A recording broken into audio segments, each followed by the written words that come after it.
You're watching Northern Crimes.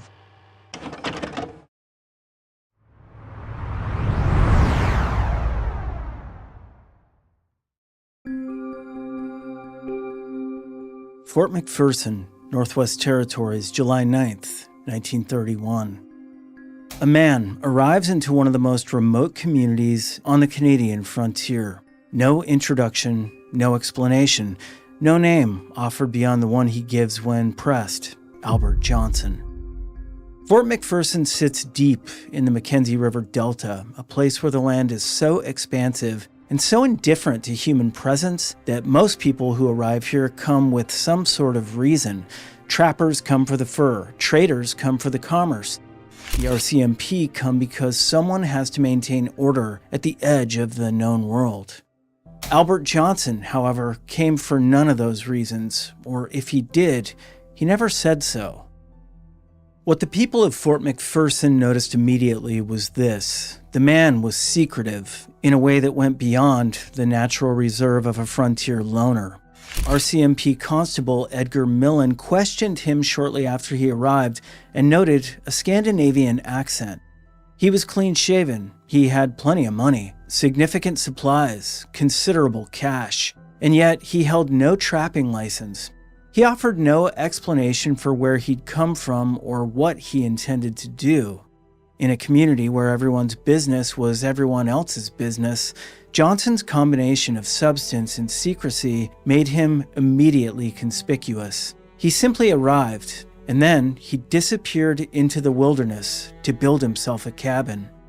The cabin itself told its own story: 8 feet by 10 feet, constructed in the Mackenzie River Delta, small enough to heat efficiently, solid enough to withstand the Arctic winter, and, as events would later reveal, fortified in ways that went far beyond the practical needs of a man simply trying to survive the cold.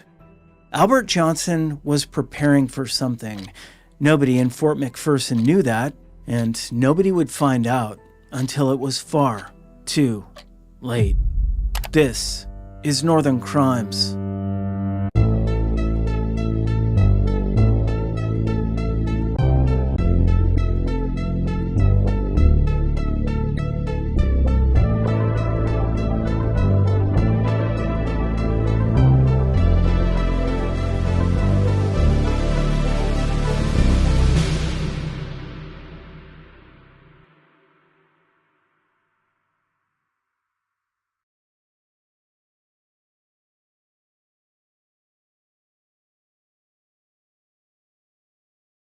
December 1931. The temperature across the Northwest Territories had dropped into deep, bitter cold, 40 to 50 below zero. The kind of cold that kills the unprepared within hours.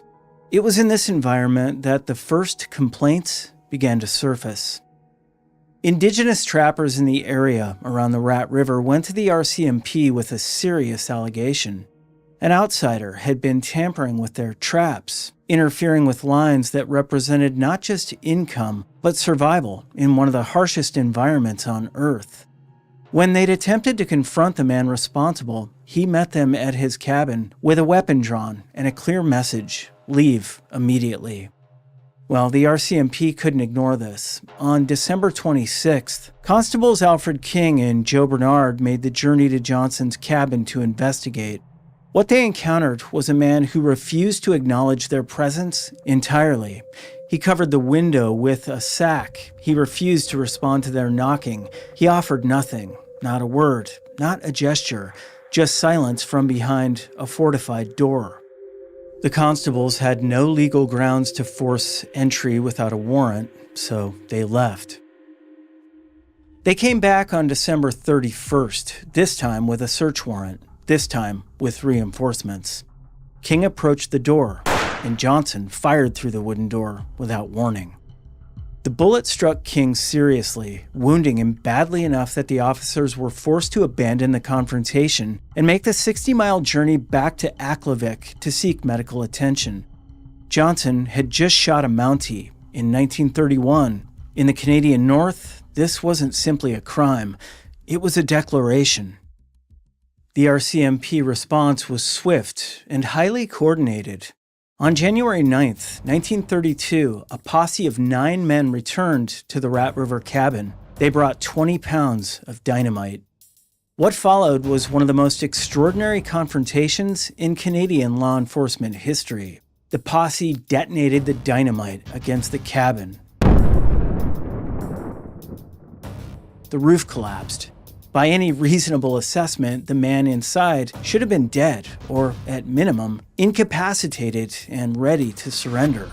Instead, from a 5-foot dugout beneath the ruins of his own cabin, in temperatures of minus 40 degrees Celsius, Albert Johnson continued to fight. For 15 hours, a single man held off 9 officers from beneath the wreckage of a structure that had just been blown up around him. 15 hours in the Arctic, without shelter, without any apparent intention of giving up.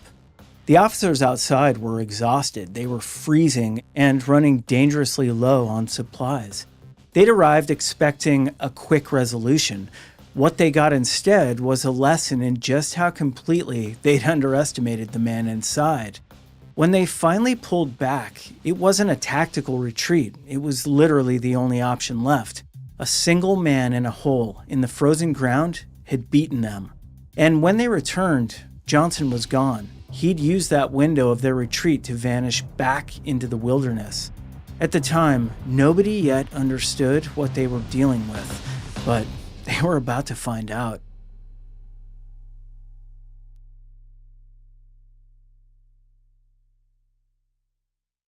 January 30th, 1932.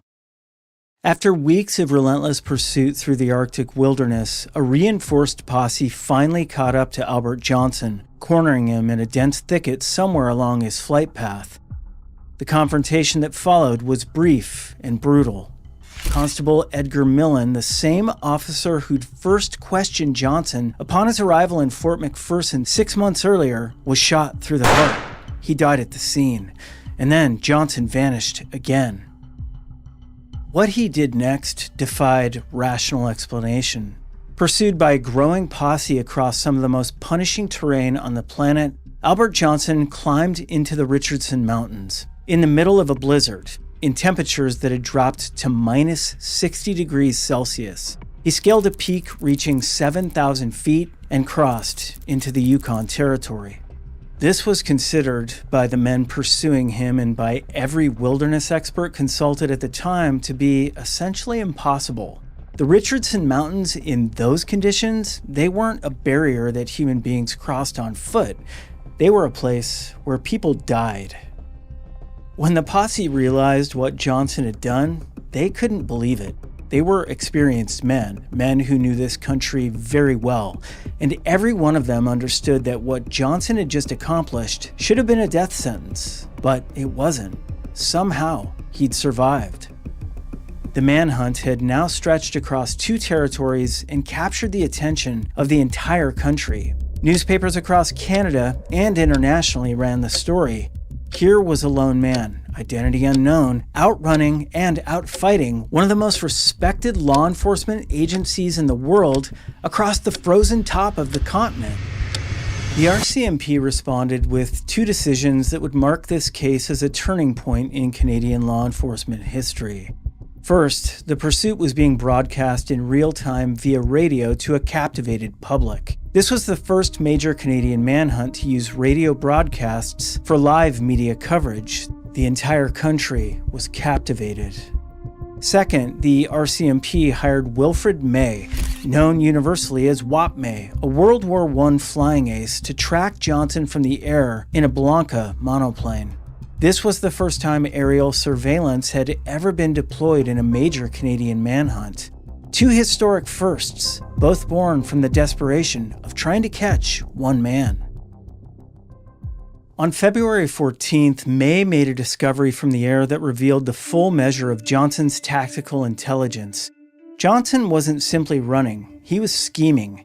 He'd been following caribou tracks along the middle of frozen rivers, using the compacted snow for speed while simultaneously concealing his own footprints within the herd's trail. He traveled in the open only during daylight hours, camping on the riverbanks at night where the tree line provided cover from aerial observation.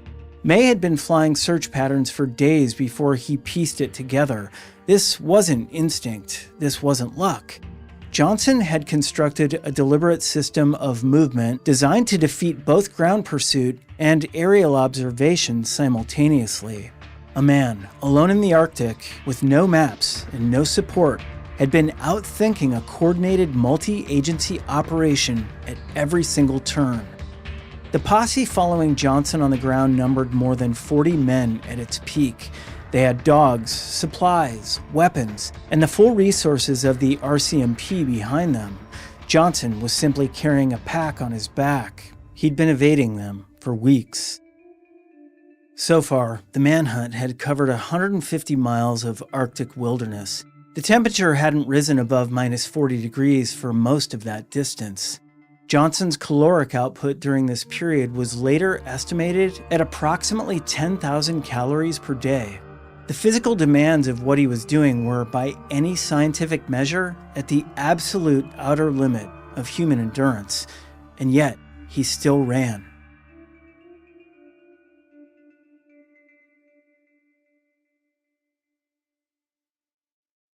February 17, 1932, Eagle River, Yukon Territory.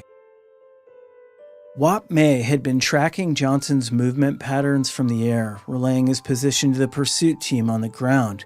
For the first time in weeks, the posse had a closing window. They rounded a bend in the river, and there he was. Johnson was only a few hundred yards ahead, moving along the open ice.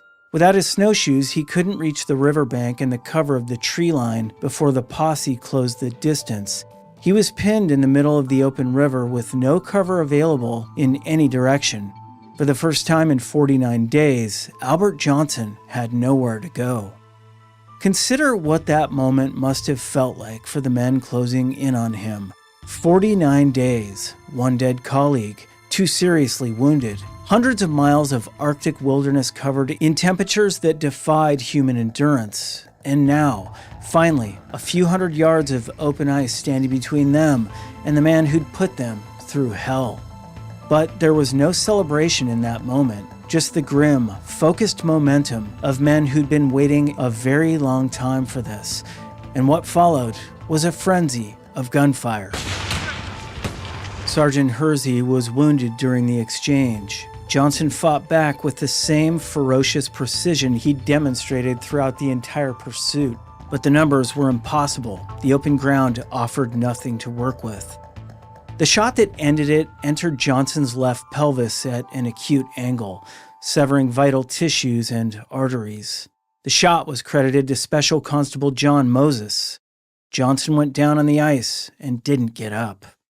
When the officers reached the body, what they found was a man who'd been pushed to the absolute edge of human physical endurance and had kept going anyway. He was totally emaciated. The weeks of Arctic flight had stripped everything from him, and yet, according to the account of the officers present, there was something on his face in death that stopped them cold. A grimace, the kind that suggested he was laughing at them when he died.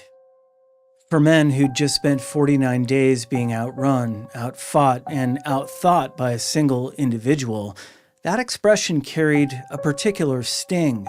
They'd caught him all right, and they'd killed him, and standing over his body on the frozen Eagle River, with the wind cutting across the Yukon around them, at least some of those men must have felt that even in his final moment, Albert Johnson had somehow held something back, something he was taking with him to the grave. Whether that grimace was involuntary as a result of the physical trauma of his final moments, or something else entirely, the men who'd spent weeks chasing this man across the frozen north reported the same thing. Even in death, Albert Johnson seemed to be one step ahead of them. Well, the manhunt was over. 49 days, 150 miles, 1 dead Mountie, 2 seriously wounded officers, and a man lying on the ice of the Eagle River whose name, history, and whose reasons for any of it remained completely unknown. The pursuit had ended, but the mystery had just begun.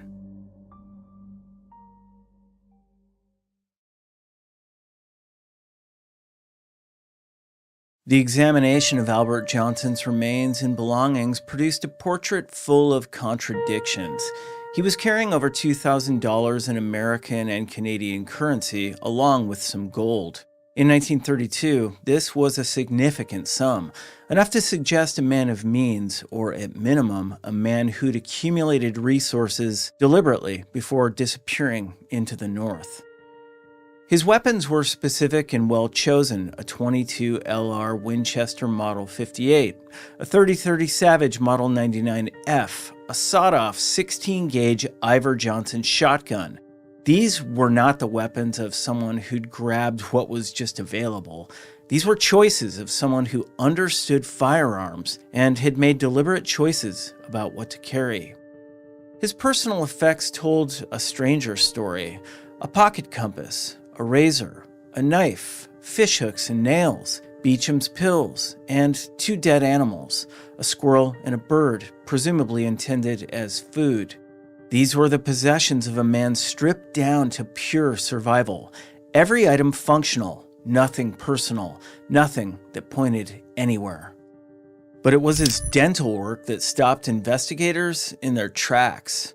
Albert Johnson's teeth contained exceptionally high-quality gold fillings and bridges, the kind of dental work that in 1932 would have required access to a skilled dentist in a major metropolitan center, Chicago, New York, somewhere with the infrastructure to support that level of craftsmanship.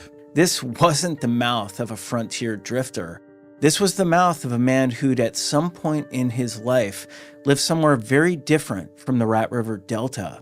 And that contradiction sat at the heart of everything: the money, the dental work, the quality of his weapons. Every piece of physical evidence pointed toward a man with a history, a real one, a documented one, a life lived somewhere with addresses and records and people who would have known his name. Yet he'd seemingly walked away from all of it so deliberately and so completely that not one single thread remained to pull. Forensic analysis also revealed that Johnson had scoliosis, an asymmetrical tailbone, and 1 foot longer than the other. These conditions would have caused him chronic back pain and given him a distinct and recognizable gait. The man who'd just outrun 40 officers across 150 miles of wilderness had been doing so in chronic pain, with a body that was structurally compromised from the start. So the investigators had a body. They had evidence. They had physical characteristics detailed enough to identify almost anyone. Yet, they still had no idea who he was. Over the decades that followed, numerous suspects were proposed and investigated. John Johnson, a North Dakota criminal, was considered a strong candidate for years. DNA testing in 1989 and again in 2007 ruled him out. Sigvald Petersen Hoshold, a Norwegian draft evader, was investigated and also eliminated. Owen Albert Johnston, connected to a Nova Scotia family, was tested and cleared. Every lead dissolved, every promising match fell apart under scientific scrutiny. Then, in 2007, forensic scientists applied isotope analysis to Johnson's teeth. The oxygen molecules preserved in the dental enamel pointed toward a specific geographic origin: Scandinavia, or the American Midwest. Specifically, the Corn Belt region of the U.S. The analysis concluded that Johnson was likely an American who lived most of his life in the U.S. before moving to Canada approximately 7 months before his death. He hadn't come from the wilderness. He'd come from somewhere ordinary. Somewhere with dentists and cities and the kind of life that leaves traces. And then he'd erased every one of those traces so completely that nearly a century of investigation couldn't reconstruct them. In 2021, the forensic genetics company Othram Incorporated successfully sequenced Johnson's DNA. The results were the most specific the case had ever produced. Johnson's ancestry traced back to Sweden. Genetic matches connected him to descendants of Gustav Magnusson, born 1776, and Britta Svensdotter, born 1781, from the Swedish towns of Hunger, Chevskir, and Kultorp. For the first time in 90 years, investigators had a geographic origin, a family line, a thread connecting the man on the Eagle River ice to a very specific corner of the world. But the family line isn't a name, and a geographic origin, it's not an identity. And this is the part that is so genuinely difficult to absorb. I mean, we live in an era now where anonymity is almost impossible to maintain, where digital records, genetic databases, and forensic technology can reconstruct a life from the smallest biological trace. And yet, here is a man who died in 1932, whose DNA has now been sequenced by one of the most advanced forensic genetic companies in the world, and we still can't tell you his name with absolute certainty. Whatever Albert Johnson did to erase himself, he did it well enough to defeat tools that didn't even exist when he was alive. The DNA tells us where his ancestors came from, but it doesn't tell us who he was, what he'd done, or why he chose to vanish so completely into the Canadian North that he was willing to die rather than be identified. That question, the only question that has ever really mattered in this case, remains unanswered. Think about what that means. A man arrived in Fort McPherson in the summer of 1931 carrying significant money, high-quality dental work, and a set of survival skills that bordered on superhuman. He built a fortified cabin. He shot a Mountie. He survived a dynamite blast in minus 40-degree temperatures. He crossed a mountain range in a blizzard that should have killed him. He evaded 40 men and the first aerial manhunt in Canadian history for 49 days across 150 miles of Arctic wilderness. And he did all of it without ever saying a single word to his pursuers. Not one word, not a name, not an explanation, not a plea, nothing. The only person ever confirmed to have heard Albert Johnson speak was Constable Edgar Millen, who noted his Scandinavian accent during the brief initial interview in Fort McPherson. Millen was later killed by the man he'd spoken to. Whatever Johnson said in that conversation, whatever impression he made, Millen took it with him onto the ice at Rat River. The ghost of Rat River has been dead now for over 90 years. He's been examined, tested, analyzed, and investigated by some of the most sophisticated forensic science ever applied to a historical case, and yet the mystery remains. Some people disappear into the wilderness by accident. Some disappear by misfortune. Albert Johnson disappeared by design. He chose his anonymity the way other men choose their weapons. Deliberately, carefully, with the full understanding of what it would cost him. The cost, in the end, was everything. The only question now is whether the mystery of the mad trapper of Rat River will ever truly be solved.